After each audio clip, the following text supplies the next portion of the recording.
Mamassage nyo po yan mga kamukha, circular motion, if i-compare po natin dito sa wala. O, kita nyo yung difference? Pambansang tinipid, Sir Lawrence ang galing. Basta honest, review sa'yo ay sasabihin. Pambansang tinipid, sa kanya ang hihiling.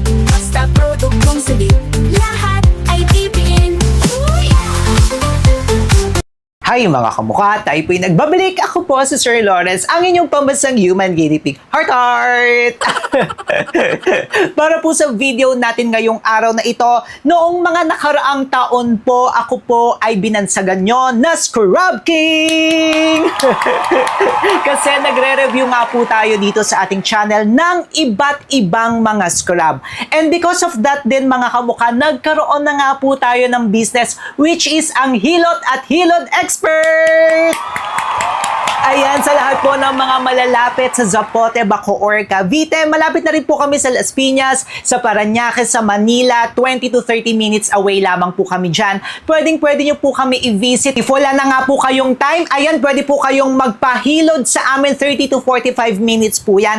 Tapos kung gusto nyo po na may massage pa, pwede po yan. Aabot po kayo ng almost 2 hours. Actually, umaabot pa nga kami ng more than 2 hours. Hilot at hilod po yan for only 899 pesos. Napakamura mga kamukha. Pero ngayon nga po, magre-review pa rin po tayo dito sa ating channel ng Scrub. Scrub talaga.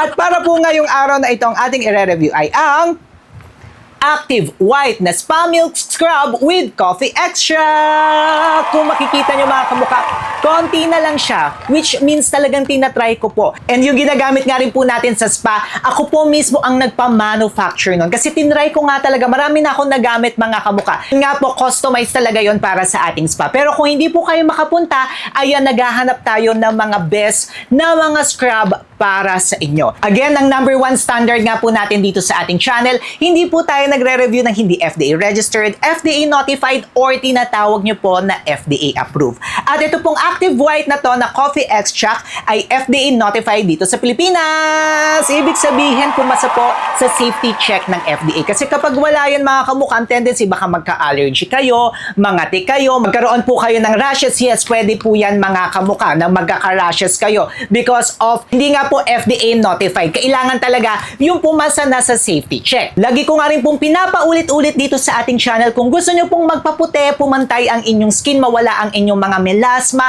or talagang parang kumikinang-kinang ina kayo, magsuscrub kayo sa ibang bansa, talagang sa public baths pa nila ginagawa ito mga kamukha. Nag-i-scrub talaga sila doon eh. Dito sa Pilipinas kasi medyo humid nga yung weather natin, kaya hindi ganoon uso ang scrub. Pero please mga kamukha, kahit weekly, kahit every 2 weeks, or kahit 2 times a week mga kamukha, please mag-scrub kayo para matanggal ang dead skin.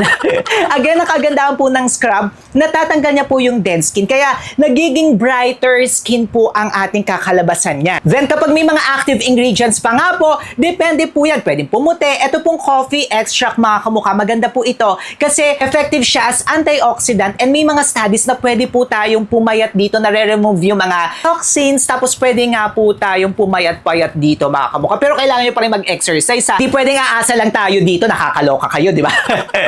Tapos ang difference nga po ng scrub from lotion, tapos from body wash, ang scrub is may beads po siya. Marami nga po tayong types ng beads. Meron po tayo from plants, from fruits, tapos asin, sugar. Ito po sa kanila, nilagay nila dito na meron po itong milk powder, vanilla powder, and also may coffee powder po siya mga kamukha.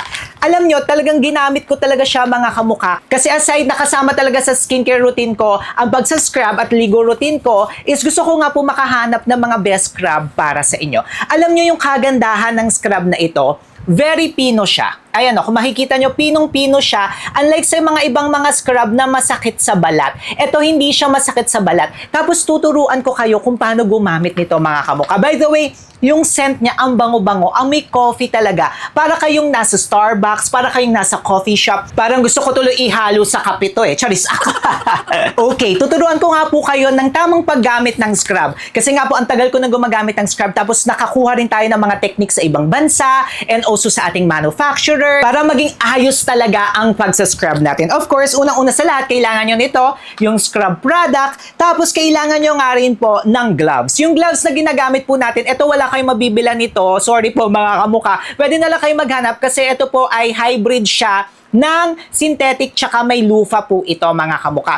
Maganda siya. Pero pwede po kayo maghanap kaso nga lang yung iba pangit talaga yung quality mga kamuka. Pero ayun, pwede naman kung wala kayong scrub, pwede nga po water. After nyo maligo ito mga kamuka, nakasabon na kayo. After nyo magsabon, ito na yung next step natin. Pwedeng water siya para mamasa-masa na po yung ating skin. Pero according po sa ating manufacturer or so sa mga tinanungan po natin, okay din na ihahalo nyo po siya sa oil. So sa mga oil po natin, marami tayong ibabibigay sa inyo ng mga suggestion. Pwede po itong from Craftology na safflower oil. Pwede po yan, maganda yan mga kamuka.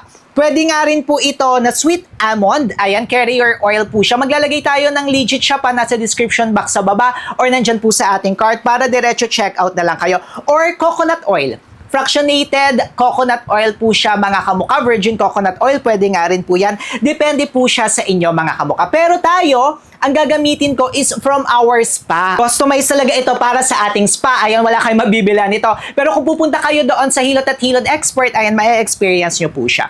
So, ang gagawin nyo mga kamuka, is kunyari kung wala kayong mga oil, pwede naman nabasa na yung inyong katawan, wag na kayong masyado magtatawel, tapos diretso na po kayo dito. Pero tayo ngayon, ang gagawin nga po natin is maglalagay po tayo ng oil. Konti lang siya mga kamuka. Then, i-spread po natin yan sa ating skin. Ayan. Yung kagandahan nito kasi talagang maganda yung pagre-remove ng ating mga dead skin. Ang ganda talaga nung pinagawa ko na ito. Ang dami kong tinry na mga ganito na mga product mga kamuka. Pero hindi ako nagandahan. Kaya ito, nag-come up tayo with the best. Tapos, akala natin, di ba, the more the merrier. Pero hindi po siya the more the merrier. Usually, kapag sa mga ganito, isang pinch lang yan mga kamuka. Ayan, kunyari yan, kukuha tayo ng isang pinch. Then, ilalagay po natin yan dyan. Ganyan siya. Ayan, ganyan lang siya kakonti talaga. Papakita ko sa inyo. Then, pwede nyo na yang i-massage. So, ima-massage nyo po yan mga kamuka. Circular motion. Tapos, kung may mga nakikita-kita kayo dyan, ayan o, na mga kunyari hindi pantay, ang kulay may hyperpigmentation, pwede nyo po yung i-focus. Pero kung water lamang po kayo, tapos hand lang, okay lang naman siya mga kamuka. Pero ganyan siya. Mamaya makikita nyo na magdi-different talaga ito than this one. Tingnan nyo ha. Igaganyan nyo siya. Okay na yan mga kamuka. Huwag kayong masyadong marami. Tapos saglitan nyo lang din yan. Iganyan-ganyan nyo lang siya and everything. Tapos, pwede nyo na po yan i-leave ng 5 to 10 minutes or 5 to 15 minutes. Depende po siya sa inyong time. Pero kung nagmamadali po kayo, after nito, sa buong katawan, pwede na po kayong mag-rinse. Pero kami, talagang nililive ko po muna yan mga kamuka. Magwi-wait nga lang po tayo ng 10 to 15 minutes, then babalikan ko po kayo. After 15 minutes nga po, ayan, na-rinse ko na rin po siya. Tapos, ipapakita ko talaga sa inyo mga kamuka. So, eto po yung pagkatapos. Wow! Oh, wow! Malambot, brighter skin siya, mga kamuka. If i-compare po natin dito sa wala. Oh, kita nyo yung difference? Maputi na po si Sir Lawrence in person, pero mas nagba-brighten yung skin natin kapag nagsascrub tayo. Kitang-kita po natin yung difference. Walang daya yan mga kamuka. Oh, eto, yung pagkatapos sobrang lambot niya in person mga kamuka. Kung mapapahawak ko lang to sa inyo, pinahawak ko na. Sobrang lambot talaga niya. Ang ganda talaga. Yan talaga yung kahalagahan na nagsascrub tayo mga kamuka. Tapos ayan o, kitang-kita yung difference ng dalawa. Tapos wait lang, magta-thumbnail muna si Sir Lawrence. Pero yun nga po, kayo na lang yung mag-judge. O, ayan o, maputi na po ako in person. Pero mas lalo tayong pumuti. O, wow, diba? Sabi ko sa inyo. Pero dapat of course, quality rin po yung mga ginagamit natin. At ito nga po, nagandahan tayo mga kamuka. At may bas-bas to ni Sir Lawrence. Pero pwede rin po na mag-patch test muna kayo para sure talaga na hindi kayo magra-rashes. So, ilagay nyo lamang po siya dyan. Tapos, i-leave nyo ng ilang minutes. Then, ayan, hindi tuloy pantay yung aking kulay ngayon, kailangan ko tuloy na mag-scrub pa rin dito sa kabila, di ba? So, pwede nga po siya sa lahat. Pwede po siya sa underarms, sa mga singit natin, tsaka sa mga kung saan-saan pa mga kamukha. Pwede yan. Ayan, oh. So, kung nagtatanong po kayo na isa sa mga magaganda rin, yes, Active White is a Filipino brand, di ba? Pero mukha siyang Abony, in fairness, ha?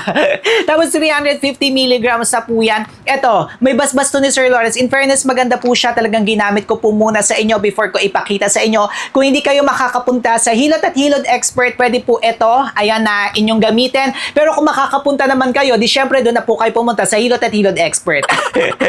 Katulad nga rin po ng lagi ko sinasabi sa inyo, wag po tayong aasa sa isang produkto. It must be combination of different products po yan. Panglabas at pangloob. Ito po, panglabas siya. Pero kailangan pa rin natin magwa-whitening lotion. Kailangan pa rin po natin gagamit ng mga iba't ibang mga produkto. May separate video po tayo niyan mga kamukha. Paano mas mapadali kayo? Ayan.